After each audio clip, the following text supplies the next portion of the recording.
Kumusta? Welcome sa Lenda Academy. Sa module na ito, aralin natin kung paano i-set up ang inyong mga loan products, yung mga standard na produktong pinagpipilian ng staff ninyo kapag gumagawa ng loan. Tara, puntahan natin ang loan products sa sidebar, dyan sa ilalim ng administration. Ayan, nasa loan products page na tayo. Simulan na natin. Ito ang catalog ng mga produkto ninyo. Bawat produkto, may code, may name, may interest, method, default rate, at frequency. Tingnan natin itong general purpose loan flat na 20% tapos daily ang hulog. May status din siya active o inactive. Tandaan lang, yung mga active na produkto lang ang lalabas sa loan creation form. Gumawa naman tayo ng bagong produkto para sa maliliit na daily loans. I-click natin ang new product. Sa identity section, i-type ang code microdaily. Malalaking letra, numero, at gitling lang ang pwede dito. Tapos ang name, microloan daily. Ito yung makikita ng staff ninyo sa product dropdown. Ngayon naman, ang interest model. Sa interest method, piliin natin ang flat, isang fixed na interest para sa buong loan. May diminishing balance at add-on din kung yun ang gamit ninyo.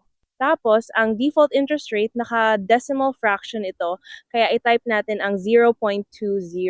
Ibig sabihin, 20%, at sa default repayment frequency, piliin ang daily, araw-araw, kasi ang hulog dito.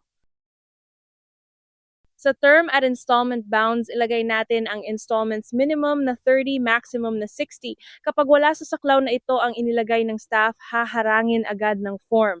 Sa default penalty naman, i-check natin ang penalty applies on overdue installments, piliin ang fixed amount, tapos i-type ang 20. Ibig sabihin, 20 pesos na penalty kada overdue na installment.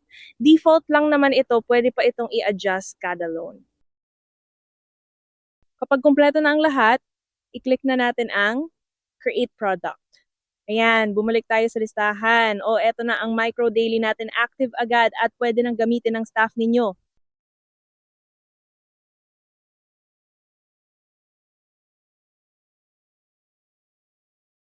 May required documents checklist din pala ang bawat produkto. Buksan natin ulit ang microdaily, i-click ang edit.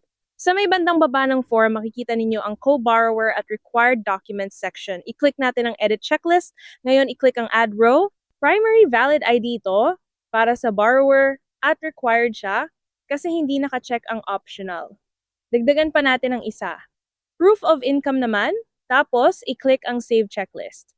Kapag kulang ang mga dokumentong ito sa borrower, haharangin ng system ang release ng loan maliban na lang kung may override reason ang staff ninyo. Saan ba ginagamit ang produkto? Siyempre, sa paggawa ng loan. Puntahan natin ang loans tapos i-click ang new loan. Sa itaas ng form, piliin natin ang microdaily sa product dropdown. Tingnan ninyo yan, pumasok agad ang interest rate, frequency at penalty rules ng produkto at nakalock pa sila. Kaya pare-pareho na lagi ang produktong ibinibigay ng staff ninyo. Hindi na natin ito, ize, sabe, ademo lang ito. Paano naman kung gusto ninyong baguhin ang rate? Balik tayo sa loan products tapos i-click ang edit sa micro daily. Palitan natin ang default interest rate. Gawin nating 0.15 o 15% tapos i-click ang save changes. Isang paalala lang, ang pagbabagong ito sa mga bagong loans lang aandar. Yung mga na-release na hindi na magagalaw ang kanilang terms. I-recap natin ang natutunan natin.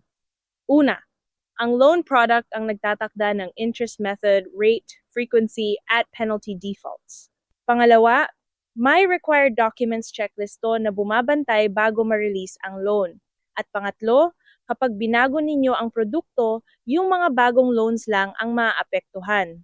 Sa susunod na module, pagre-rehistro naman ng inyong mga borrowers at ng kanilang KYC documents, kita-kita tayo doon.